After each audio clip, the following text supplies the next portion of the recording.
So the plan for today is that I'm going to talk about the topic called secret steps for conquering your mind. And before I do that, in case some of you are joining for the first time, I just want to introduce myself once again. My name is Somananda. You can call me Soma for short. And I, as many of you know, I am teaching Tantra, Yoga, meditation, and similar spiritual teachings. We do various courses around the world.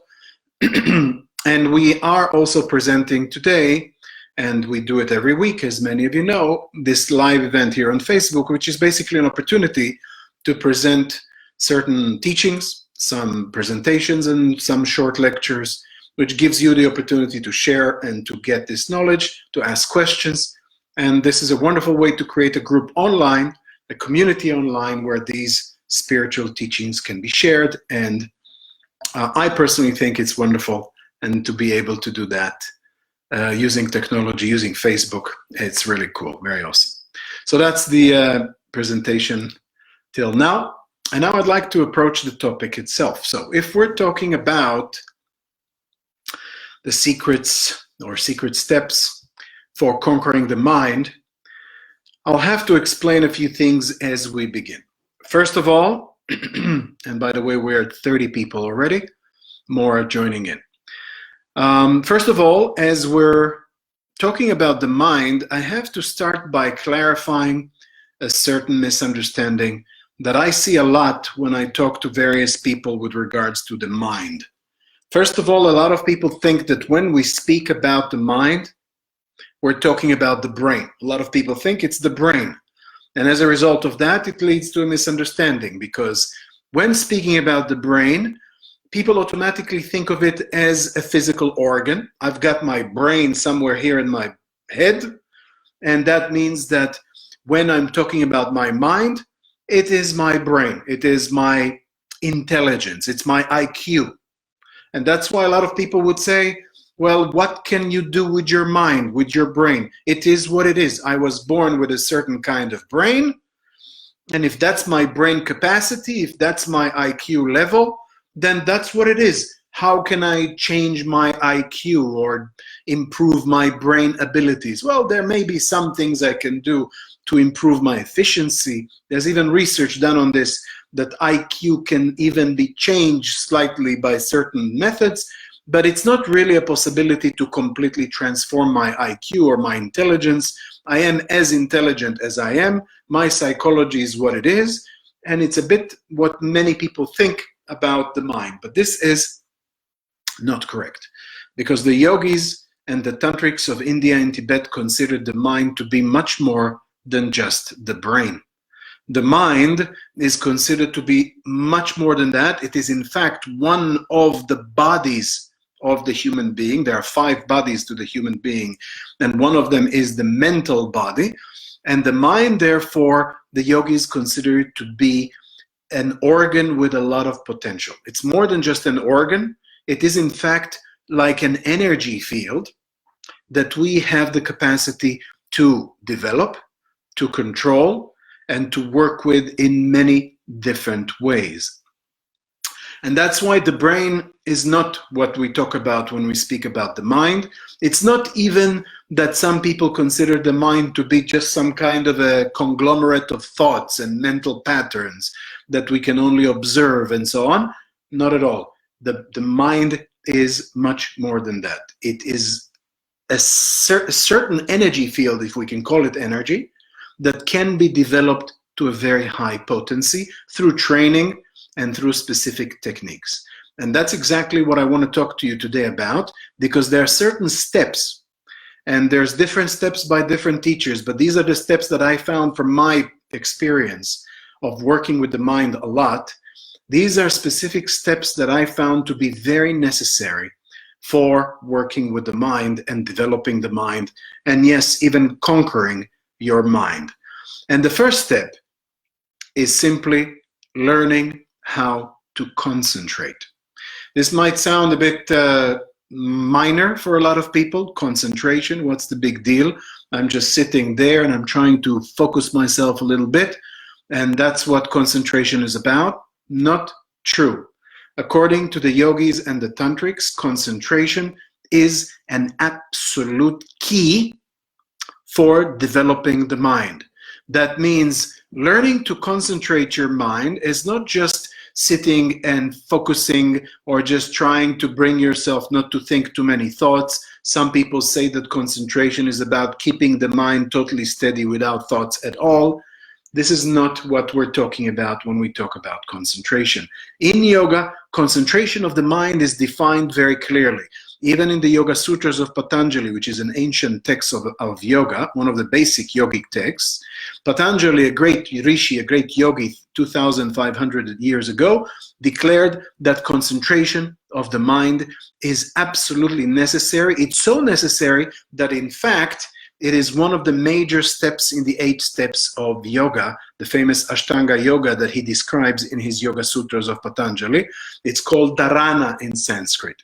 Now, Patanjali defines concentration in the following way. He says that concentration of the mind is the ability to place your attention, your focus on a certain object to a given amount of time of your choosing without wavering even for a fraction of a second. It is compared in many yoga traditions to the act of pouring oil.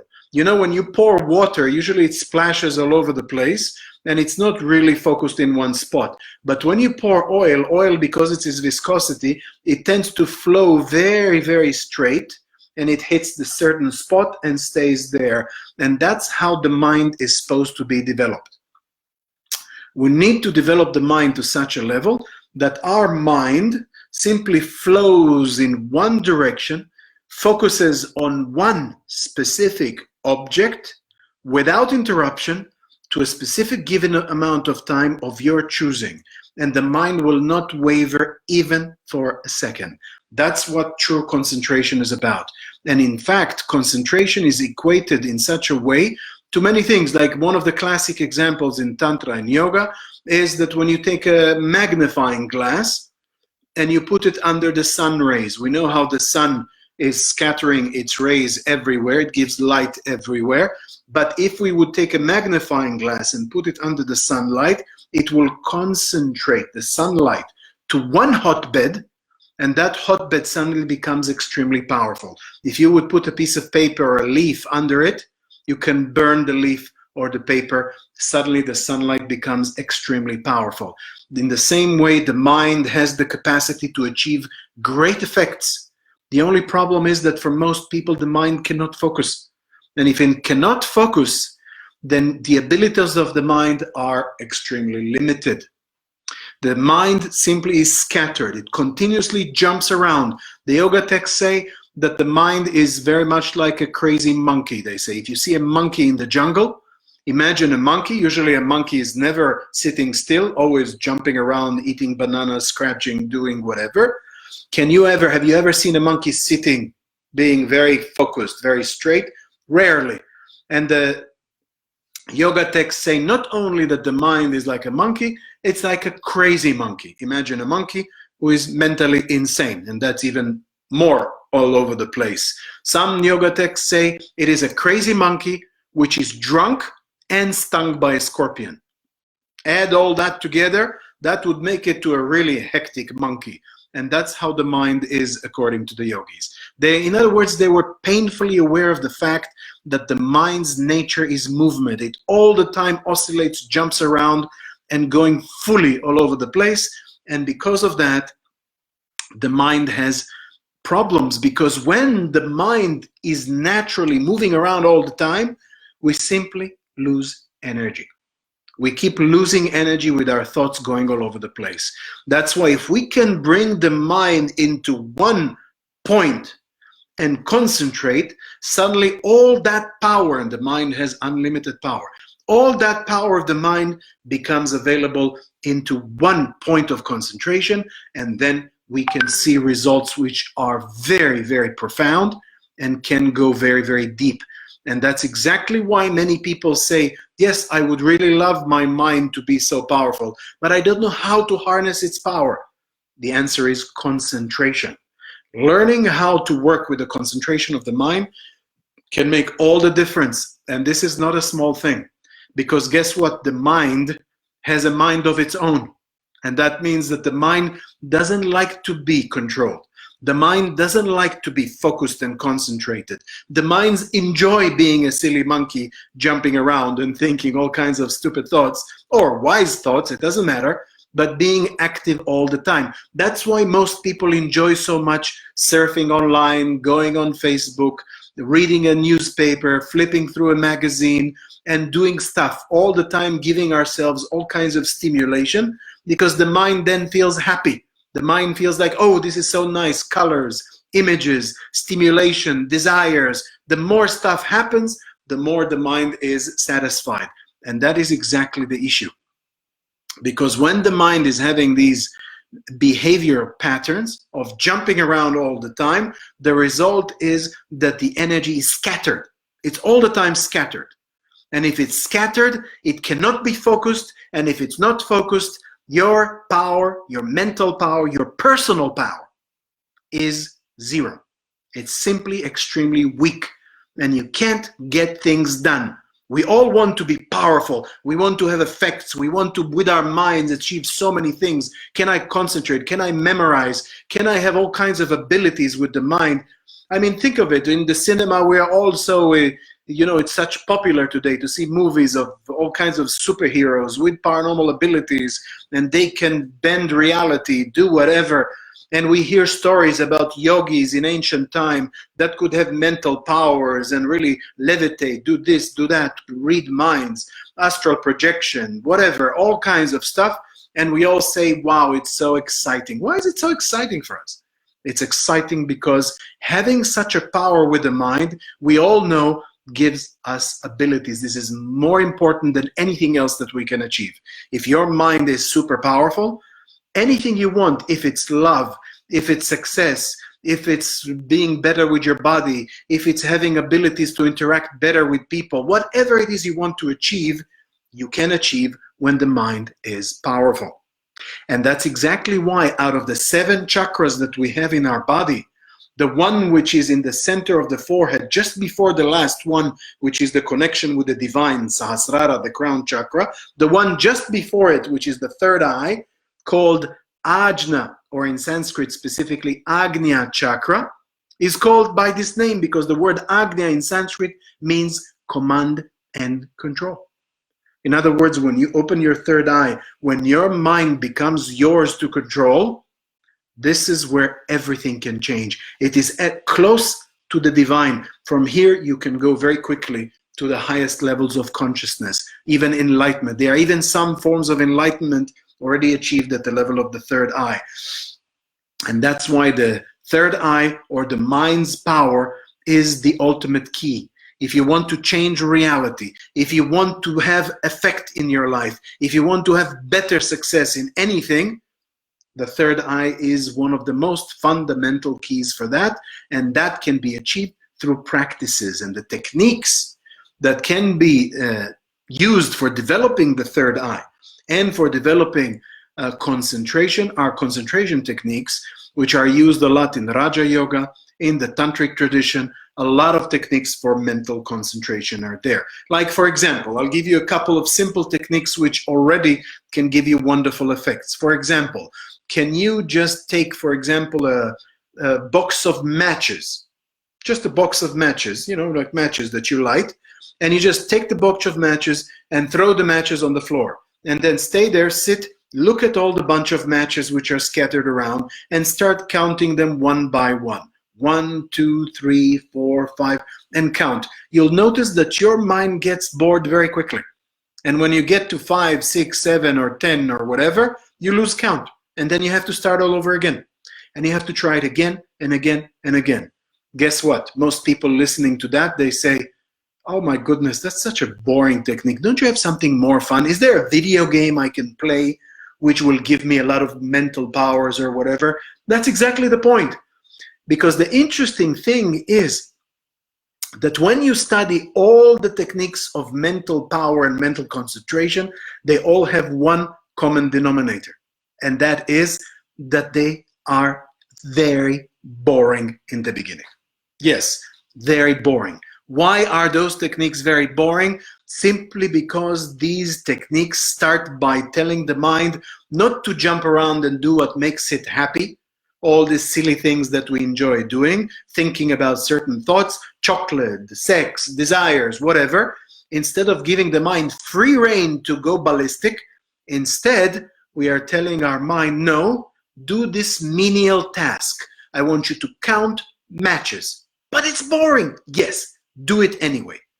By doing that, you start harnessing the power of the mind. It starts like that. It's really annoying. And many people complain that when they start techniques of concentration, that's the biggest challenge. They're freaking boring. But the amazing thing is, and I can tell you that the more you go into techniques of concentration, you'll find that if you manage to go past the level of boring, if you can have enough strength and willpower to resist and to go past the level which most people call boring, you are in for a surprise.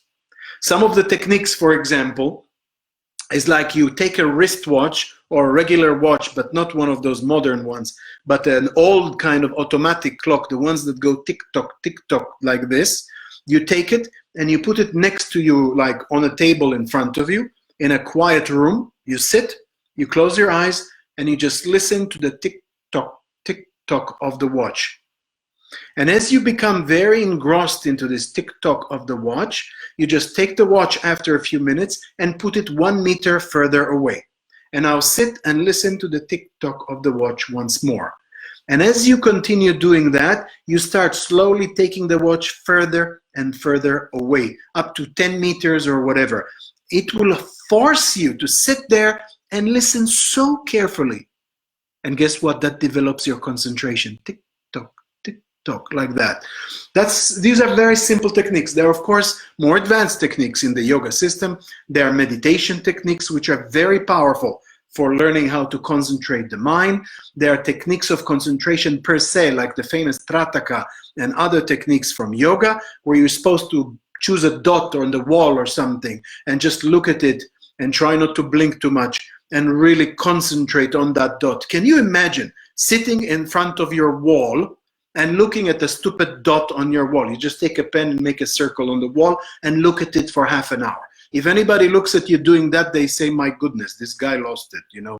This guy is sitting and looking at a stupid dot on the wall. Maybe he should, you know, we take him to a psychologist or something because he's lost or something. But that's actually a very powerful technique. These are techniques of concentration, and there are many of those kinds. I didn't even really tell you Trataka. These are 5. There are 5 Trataka techniques. They involve a special initiation. It's not just looking like this. But to give you just an overall idea of how the techniques of concentration work, those of you who studied with us, Shambhavi Mudra, another technique where you are observing a ping pong ball or something similar, all of them will tell you it's always the same. It starts and feels extremely boring. But the good news is, if you do this, and I've done this a lot, and I can tell you, at some point, you look and your mind goes, what the heck am I doing? This is so boring. I'm just looking at some dot, or I'm just concentrating in this or that way. This is so silly. I mean, can't we do something more fun?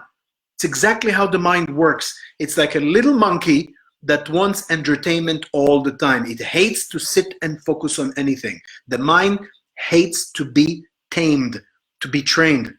And as you do this, you will notice that your mind fights you a lot in the beginning. But if you can resist, this is where the magic happens. Because at some point, as you concentrate more and more, you'll notice that suddenly things start expanding. And you notice, whoa, what was that? The mind actually can take you to a whole new level. And that level is fascinating. There's a whole dimension. Actually, there are many of those. There are various dimensions beyond our perception. So many people want to be clairvoyant, to see chakras, to feel energies, to see beyond the real, beyond the reality as we know it. And it's so difficult. How do you get there? It starts with these techniques. As you concentrate this way, at one point, if you're really doing it and insist on it, you'll notice your mind goes to a whole different place. And I can tell you from experience, it is mind-blowing. It is very powerful. And as you go deeper and deeper with concentration, you will see your mind suddenly becomes more and more powerful. And even your memory improves naturally. A lot of things change simply because your mind works with you. And that's the key element that I wanted to share. That's number one. The second part of it might sound, again, boring. These things sound boring for the average mind that doesn't know how to concentrate yet.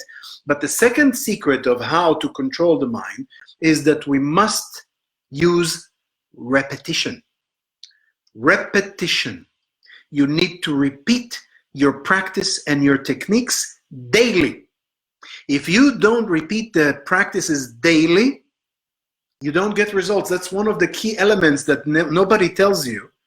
And that is that for a lot of people, they feel, you know, I've done some concentration, I've done some meditation, I tried, I was sitting, I was meditating, I was trying this thing and it didn't give me results. And then I'm asking, how long have you done it for? Oh, I've done it for like at least 3 days and nothing happened. 3 days. You're serious right now. This is a joke. This is not how you get results. Some people do it for 3 weeks. Others do it for 3 months. This is nothing yet. Real work with the mind can take a lot of months and sometimes even years of practice. And this is why a lot of people simply lose interest. You know, I've done it for a while, but then, you know, I got busy, I had stuff to do, and then, you know, my brother and my sister and this and that. And the mind, it's the trick. The mind sometimes is referred to by some researchers, like Hiho and a few others. They call it the trickster. They call it the trickster, and that's a wonderful term, and I really appreciate these teachers for saying this, because the mind tricks you. The yogis call the mind the beast. It's like taming a wild beast. It fights you all the time. Your own mind fights you all the time. That's why you have to be stronger. It's an attrition war. You have to be so strong that you keep going and going, no matter what silly ideas of whatever stupid stuff the mind gives you in order to forget about this practice. The mind will trick you in so many ways. And if you insist and you do a daily practice, repetition, because with repetition, if you do it daily, you can access something very special. And that is, the more you repeat, after some time, usually it takes about 3 months or so, you will establish a habit. And once you establish a habit, it becomes easy actually to do these practices. And that's the next step. It's not big news for some of you perhaps, but I can tell you that these things make a huge difference, because one of the problems that I find in modern times with a lot of people is that many people simply don't have the willpower to do a daily practice. Many of us give up very quickly. Think of it, today people have such problems with concentration that even videos on YouTube, which are 5 minutes long, we just skip forwards very quickly. We just don't have time for this. The mind cannot sit still. We can't read books. The amount of people reading books today is decreased a lot in the world. And a lot of the times we find that a lot of people simply don't have the willpower to do this. That's why if you can manage to be strong and on a daily basis do your practice, repetition is the key. The results are not just a question mark, they are guaranteed as long as you never fail. Not a day should go by without you practicing with your mind how to concentrate. That's the second element, which leads us to the third element that might surprise you. But this third element, this is an element that I teach, especially when we do the Trika meditation retreat, which we're about to do in India in a few weeks, in a couple months actually. And this is a very important one. It's a surprising one actually, and that is faith. Yes, you heard me correctly, faith. Most people think that faith is something to do with religion. You know, in religion, I'm supposed to have faith and don't ask questions, just you need to have blind faith that this is what it is. This is what the Bible says. This is what God says. Believe. And we ask you to believe and not to ask too many questions. This is not faith from the yogic perspective of the mind science, mental powers. The mind way of looking at this is different. Faith, according to the yogis, is when your mind becomes so powerful that you produce a very specific resonance. What do I mean by that? It's not that you can't have faith before your mind becomes powerful. It's a matter of how to trigger this power. For example, if I want to achieve something, to create success, for example, I want to create success in, I don't know, business, in academic studies, in relationship, whatever. I need to develop something very interesting, and that is you need to kind of trick yourself in a way, by doing the following. You did your concentration techniques, you did them daily, excellent, but that's not enough. The third thing you need to do is dedicate each day some time of your practice to sitting there and saying to yourself in your mind, I already have it. How would it feel when I already achieved this thing? My success in business, relationship, whatever. How does it feel? And when you feel this feeling, it's like make-believe. Let's say I have it already. How does it feel? And the feeling is, wow, feels amazing. It feels great. Now I can believe it. And faith is a great power. It's a power of the mind. That's why even in the Bible, there's a segment, I'm sure many of you heard of it, where Jesus says, if you would have the faith of a grain of a mustard seed, and if you would have that faith, and you would tell to the mountain, move from here to there, the mountain will move. This is how faith works. When your faith, when your mind is so powerful, you can change reality. And this is a literal thing. Interesting story from the books and the stories of the fathers of the desert, the early Christian saints. It's called Patericon. Sir, look it up. It's a wonderful book. And these old fathers of the desert, these are the ancient mystics of Christianity in the 5th, 6th century AD, after the death of Jesus and so on, 5th century or so. They were living in Sinai Peninsula, in North Africa, Sudan, Egypt, these areas, and they were having incredible faith. Those people were very powerful practitioners. There's a true story about one of these saints, who was an old saint who lived in the mountains somewhere in the Sudan area or something. And he was living in a cave in a mountain for like, I don't know, 30 years all alone. And he was there, but he was very famous because there were stories about this great saint that is so special and, you know, very pure soul and whatever. And then one of the monasteries, there was a young monk that decided to do a pilgrimage and find the cave of this saint. He was really curious to find this saint. And he did a long trek in the mountains there for many, many days, until somehow one day he managed to find this cave. And he found the cave and approached this saint. And the saint, the old man, was actually happy to see someone after so many years, another brother in the monastery, another monk. So he asked him, please sit down, and he gave him something to drink, and they were having some talk. And then this old monk was saying to him, please tell me, I haven't been out for so many years now, for 3 decades, and I don't know, how are things out there? He told him. Tell me, do people still have faith in the word of our Lord and so on? Do people still believe that when Jesus said to the mountain, or if you would have the faith of a mustard seed, and he would tell to the mountain, move, then mountains move? But as he said that to the monk, one of the mountains started moving. And the young monk was shocked. He said, what is going on? And the old man said, oh, mountain, I wasn't talking to you. Stop moving. I was telling this guy, about Jesus. Stop moving. And the mountain stopped moving. It's like, this is how crazy it is. This guy was so powerful that even just by saying it accidentally, one of the mountains started moving.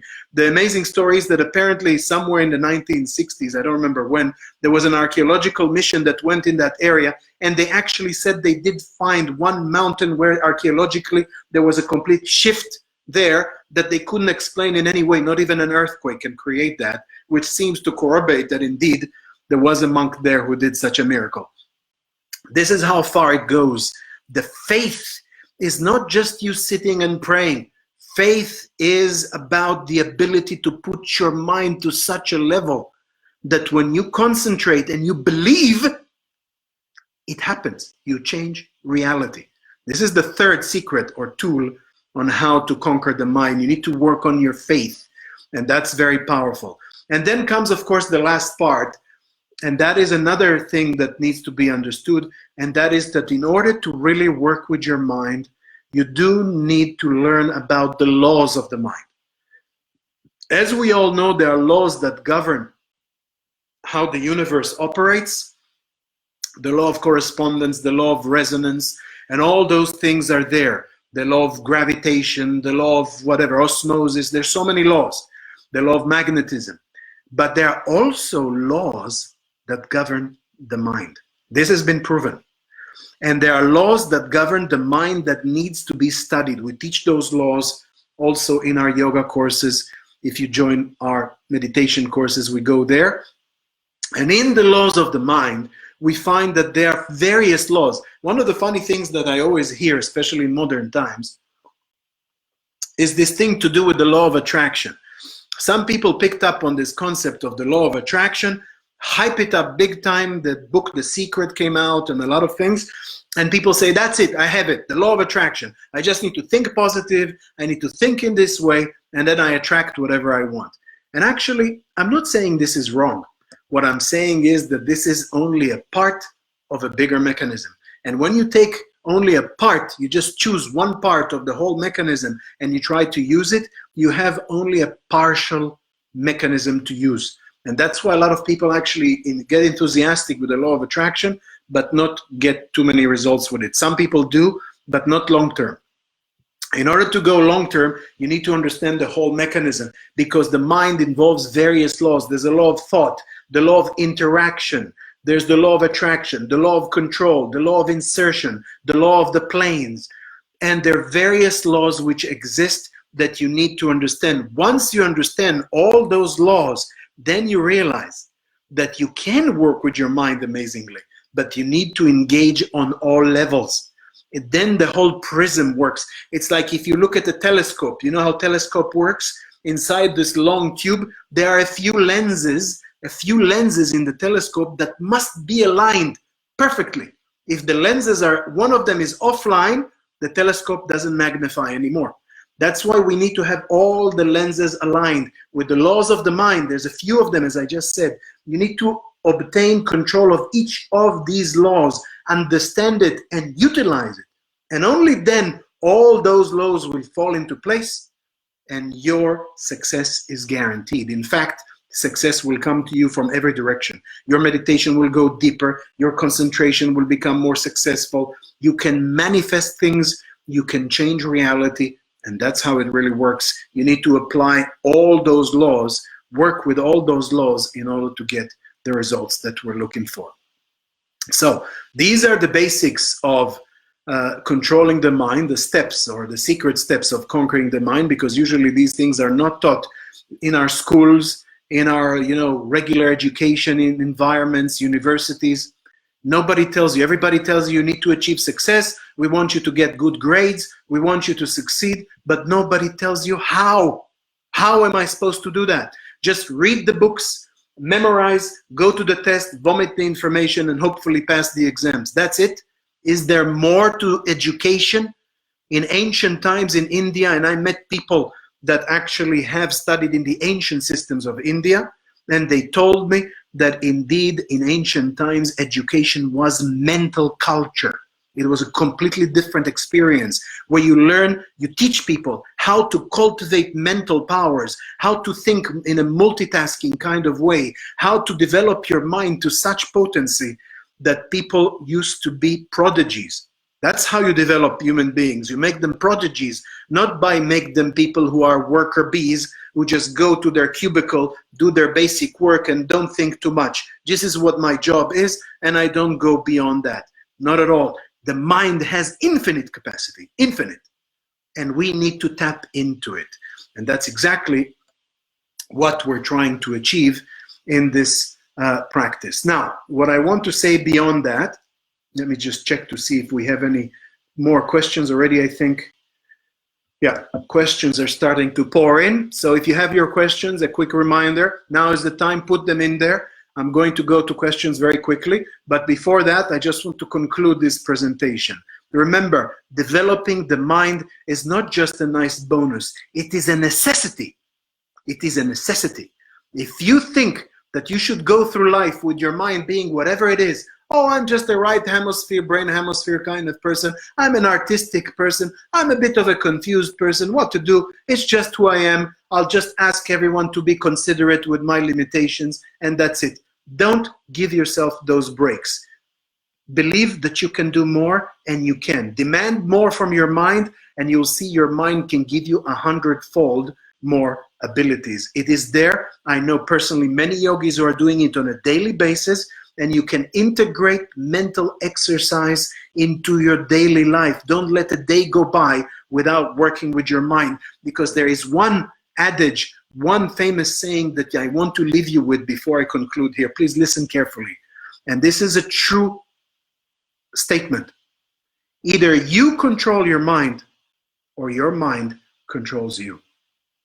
There is no middle ground. That means if you don't make the efforts to control your mind and get it to work for you, then your mind is going to do whatever the heck it wants. And guess what? Your mind is influenced by all kinds of negative things out there. We are brainwashed all the time by all kinds of negative messages, bad reactions, bad things that we are being told about. And look at the news, look at whatever's going on out there. So much suffering, so much pain, so much negativity, so much depression. There's a lot of negativity out there, and our mind can be easily bombarded and brainwashed by advertising, by media, by very negative messages. Like, for example, the funny thing that we are telling that in modern times that kids are playing video games, and we say, no, video games don't really affect the kid's brain. Really? Do you believe that if you sit in front of a video game or whatever and play, I don't know, slasher video game, shooting zombies or whatever all day, it's not going to affect you? Try it as an adult. Try it. Take a video game, shooting zombies or one of those crazy video games. There's so many violent video games these days, and play it for 7 hours or 6 hours nonstop. Many kids do that. They play hours. And see what will be your dreams that night. What kind of energy are you developing? Are you becoming more compassionate, or are you getting all over the place? Getting violent, getting excessive, getting stressed. And guess what? Kids do this from a young age.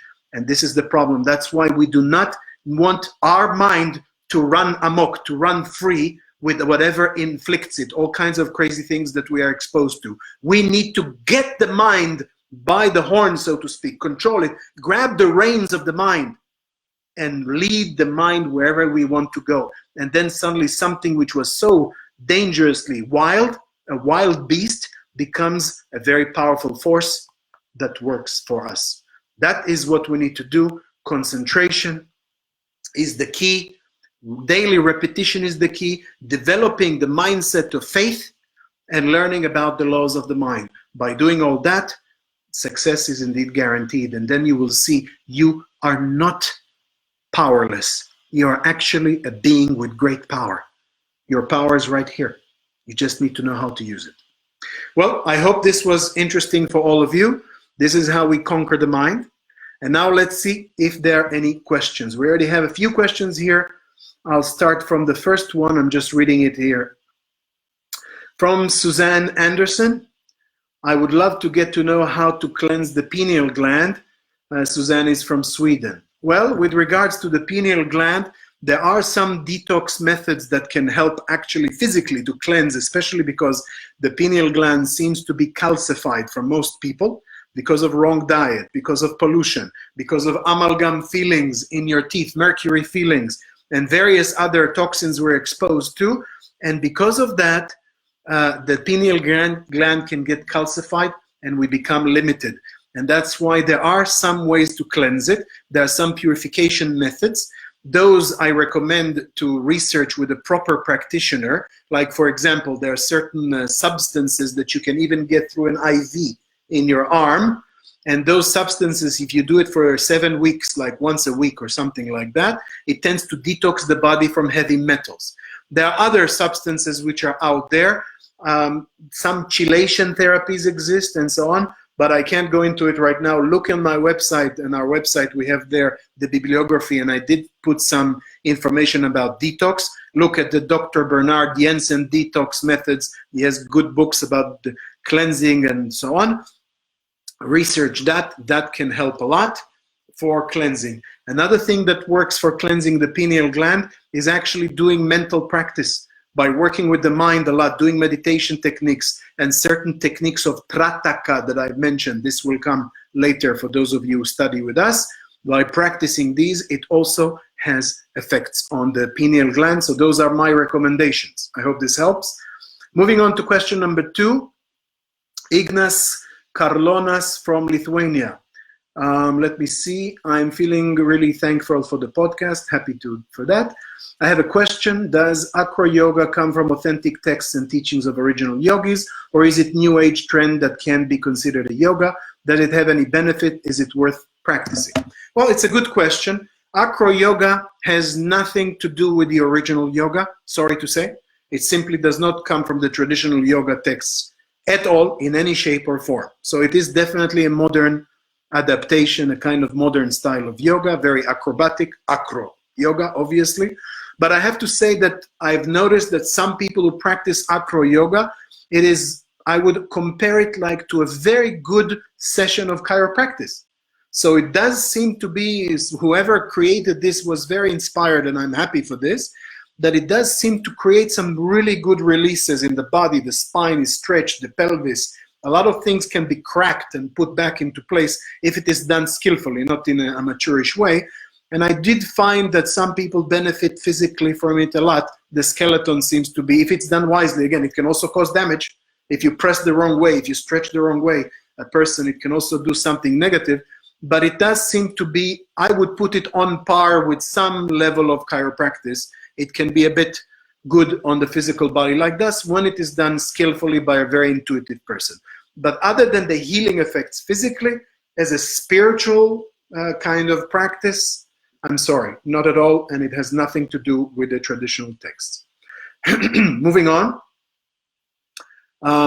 Esat Halingtogu, or Lingtoglu, sorry. Dear Master, if I can be in to the moment and open heart and mind, can you transfer all wisdom of Tantra from there to here? I wish it was that easy, that you could just transfer all wisdom of Tantra in an electronic mental kind of radio broadcast from one person to another. But this is something which, although theoretically can be done to a degree, there have been yoga masters that have managed to transfer a lot of knowledge mentally directly from a teacher to a disciple. Like, for example, I met a certain spiritual practitioner from India, who told me that his master one day, in order to train him, gave him a text in ancient Greek, an ancient Greek text, and told him, I need you to read this because there's some good information you need to learn here. But the guy said he never studied Greek in his life. He's an Indian fellow. And then the master did something, and this guy could read that text in Greek and understand it, although he never studied Greek. So you can even transfer a whole language like that, it seems. So to a degree, these things are possible, but these are some things that are done by great masters in rare situations. But definitely, I've never heard of anyone who passed the whole knowledge of Tantra or yoga or any other spiritual knowledge just like that with the mind. Not because it's impossible, because it is probably is close to impossible, but mostly because it is karmically not allowed. You can't just pass all the knowledge like this, because some things have to be done first for the mind to develop, to transform, to grow, in order that that knowledge actually will make sense to you. Otherwise, that knowledge is brought to you, and if your mind has not had years of practice and study, it will simply cause damage. It will be an overload for the mind, and you don't want to overload your system. In the book of Yogananda, Autobiography of a Yogi, Yogananda was sitting with one master at some point when he was a young disciple, and he asked this master, I am with my guru, but I haven't had yet high states of consciousness. Can you just give me the state of samadhi? Can you do that for me? And the master was very humble, told him, my child, I would love to do this for you, but unfortunately your system is not ready. If I would give you the divine energy now, you will have a crisis. It will cause you major damage in your body, because your currents, your channels of energy are not ready for such ecstatic state. Don't worry, in a few years, your teacher will do it to you when you're ready. And that's exactly how it happened. When Yogananda practiced enough, one day his guru Yukteswar gave him that state when he was ready. So I hope this helps with this question. I'm going to move on. Next number 4, Elizabeth Higgs is asking, how do you overcome the anxiety around managing your time? Well, this is something which is very common for the modern human being, where most men and women these days are very pressed for time. Funny enough, you know, even when I was spending some time on an island in Thailand or in some, you know, jungle areas in India, I managed to get stressed with time sometime. It's like somehow we managed to really squeeze this. I found that there is one thing that really works for me and for other people that I've noticed trying that, and that is, it might be funny, I actually on purposely slow down. My mind says, oh, we don't have time, we need to do this, we need to do that. And I said, no, I'm just going to walk slowly from here to there. I'm just going to take my time and I'm going to look around and observe. Look at that tree over there. So beautiful. The branches are moving in the wind. Amazing. This is a miracle. And just slow down on purpose. And just by doing that regularly, I notice suddenly all the stress manages by itself. And then suddenly things fall into place. And if you think you won't make it on time, funny thing is you make it on time anyway. But you are super relaxed because you know the world will adjust to my needs. I don't have to stress. And if something doesn't happen, it was not meant to happen. It's a very beautiful kind of Zen attitude. Try to do it and see how it works for you. It's quite amazing, really. I'll check on now with the next question. Lamuel Heida is asking, please give some advice on balancing the fake world, which is internet, cell phones, etc., with the real meditation and all of our spiritual practice. Here, it's a good question, and the answer is quite simple, and that is you need to secure yourself each day a period of time which is sacred and only for practice. No internet allowed, no cell phones are allowed, no interruptions of any kind. In fact, the out of world has no access. It's not allowed. This is a time of pure concentration, pure meditation. It's a sacred time. Just like a religious person would take time for prayer and will read prayers and sit there and pray for God, and if you go to church or whatever, in that time, nobody would dream to tell him, hey, you got a phone call, or hey, don't forget to check your emails. Nobody would dream to disturb them because, hey, this man is praying, leave them alone. That's exactly the same sacred, holy attitude you should have. That time is sacred. Nobody's going to disturb you. Disconnect your phone, lock your door. You're all by yourself, and that's that. If you devote that time, even if it's just 45 minutes a day, even if it's just 1 hour a day, 2 hours a day, devote that time which is holy. Everybody should know nobody disturbs you at that time.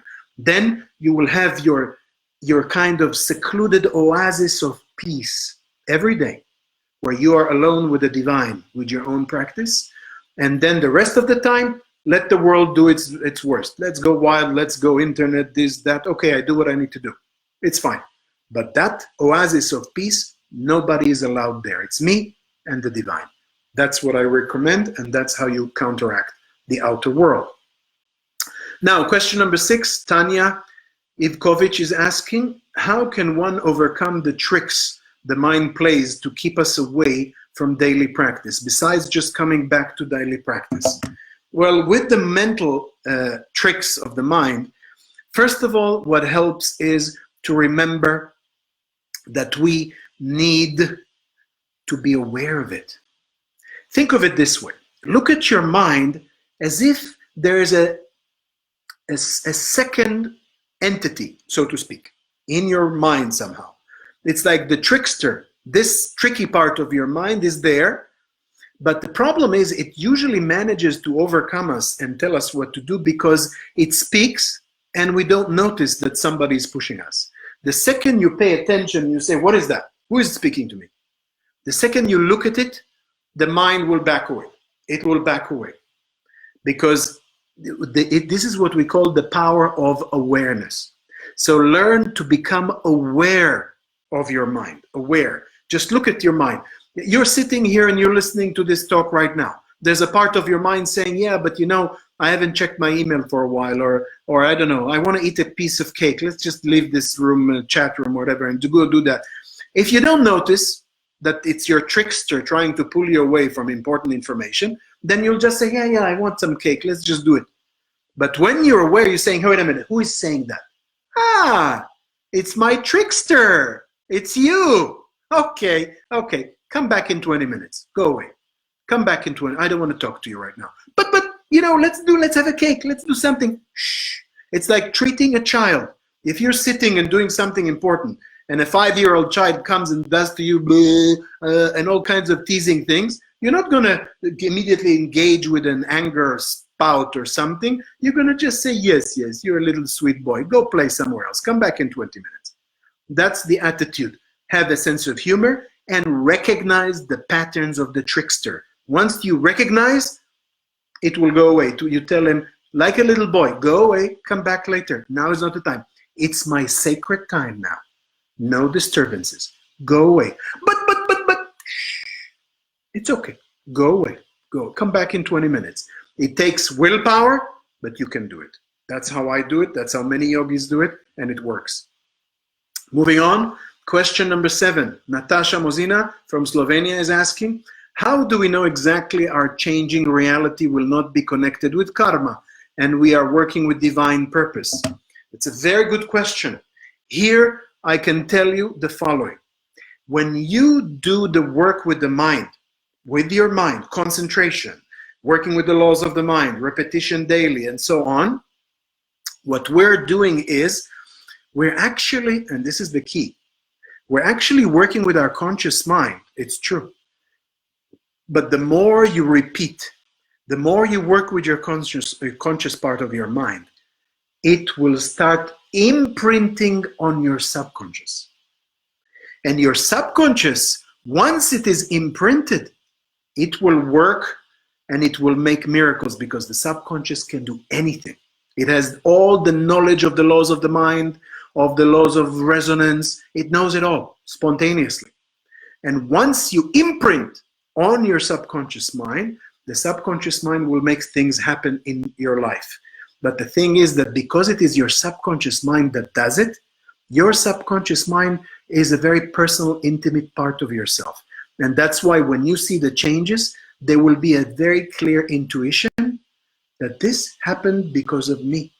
This happened because of what I've done, because of my mind. It's like suddenly I recognize a lover, I recognize a good friend or something. And because of that, I will know this is something that I have managed to do with my mind, and this, I don't know, this happened without my control. I will sense it. It's a clear intuition. The more you do the practice with the mind, the more the intuition becomes clear. So this is the one. If anybody has more questions, now is the time. I'm coming out with the last question I have here. So if Liisa or anybody from my team sees more questions, now is the time because we are coming to conclusion very soon. Question number 8 comes from Tiffany Tanner from the US. Hi, Tiffany. And she says, what are the markers that my mind is improving? How do I know I'm on the right track? It's a good question. One of the clear indications is that things start happening exactly as you visualize them. And it will come to you first as a kind of messages from the subconscious mind. It can come, many people notice it as a dream in the night, like dreams start coming with messages. Others feel it as a very clear voice from within you that speaks to you, not like you have voices in your head like a crazy person, but I'm talking about a clear inner voice, a divine voice, a kind of clear intuition that is very, very strong. And when those come, then you know you are interacting with your mind and that you are actually getting the results. And it's not just, you're saying, how do I know if it's markers that the mind is improving? That is the marker because your mind starts talking to you, interacting with you. It is becoming a very clear and present ally to what you're doing. And another thing which is very important that will come is faith. Suddenly you will notice that there is a knowingness that develops inside you. Suddenly you just know. I just know this is what will happen. This is what needs to be done. This knowingness is so clear. When people first experience it, it's wow. It's like, I don't know how, I just know. It's like sometimes you have these sensations with a phone call. There's a phone ringing and something inside you, yes, you say, it's my mom. I just know it. I don't know how, And there's no reason why it should be her. She wasn't supposed to call you now or whatever. Or it's Johnny or whoever. It's Tyler. They're calling. I just know. And you go, it's crazy. It's that person. Or in another situation that something else happens and somebody knocks on the door or whatever, and you just know. When more and more you start noticing that you simply become so clear and you know so clearly, you know the mind improves. When I have done a lot of practice with the mind, there was a period in my life when I was in India, and for 6 months non-stop, I've done 6 hours a day of practice of concentration, meditation with the third eye. I was working as a tapas with my third eye for so long that at some point, crazy things started happening. I noticed that at some point you would just know things, and it's not just knowing in a new age way. Oh, we all know. No. This is real. I verified it many, many times, and it started to be so powerful that you can see things around you, and I even had the experience. I'm not trying to show off, but it happened once. Please, I'm just trying to answer, so take it in the right way. I remember one time I was, for some reason, I had to walk somewhere in India. I was in Rishikesh from one ashram to the next very early in the morning. It was like 6 a.m. or something, 5 a.m. in the morning. I had to go for meditation or something. And I was kind of a bit tired. I didn't wake up fully and so on. My subconscious mind was very strong at that point. And as I was walking, I saw two kids from India just walking by, and they were talking to each other in Hindi. And I didn't speak Hindi at the time. Even today, I only understand a little bit. And they were talking to each other in Hindi, and I don't know why, I fully understood every word they said. I understood their conversation fully. One of them said, "Who is this guy?" And the other one said, "This guy, he is actually in this hotel, and he came here to meditate or something." And I was like, I don't know how, I just understood it. This is the kind of knowingness. Things start happening, and you just know. This is a clear sign when you see your mind becomes better and better. Improvement is there. I hope this helps. Last question, because we're about to conclude. Vestina Zablokiete, I hope I pronounced the name correctly, from Lithuania. She says, which translation of Yoga Vasishta should we choose to read? With the Yoga Vasishta, this is a text that I myself haven't focused much on, so I can't tell you what's the best one, but I would suggest save this question for the next live event that we have, and I'll check to see which is the best text that I can find on this, because for me, I read this text long time ago and I haven't used it much, so I can't give you the best answer right now. Check with me next time, ask this question, I'll give you the best text that I recommend for this. So, I think I have all the questions. Any last minute questions? Now is the time. I'll give it 1 more minute for this. Otherwise, I want to thank everyone for this wonderful session that we had here. We had at some point 55 people, maybe more, but this was nice. It's so nice to be able to sit here and just talk in the whole world, in different places, Brazil, Thailand, whatever, even on an airplane. Some people are there and listening to this, and we can interact and have questions. It's like an amazing satsang. We do this many times, these satsangs. So I'm really happy with that. So we are already past our time, so no more questions. I don't think we have any more questions. Let me see. No, I think that's it for now. So I'm going to conclude this session. I hope you all enjoyed our Facebook Live event this time, and that it was beneficial and useful for you. I hope all the tips that I've given you can put into effect in your own life. And you're more than welcome to join our courses. In India, we're going to have soon the yoga teacher training course and the meditation retreat, where I'm going to teach Raja Yoga and some of these techniques. So anyone who's fascinated with that, please join us. I'm very keen. I love teaching these techniques of meditation and concentration. So if you're interested, you're more than welcome. Otherwise, I had a wonderful time with you all. Thank you. This is it for today. Success on your spiritual path. Thank you, everyone. See you next time.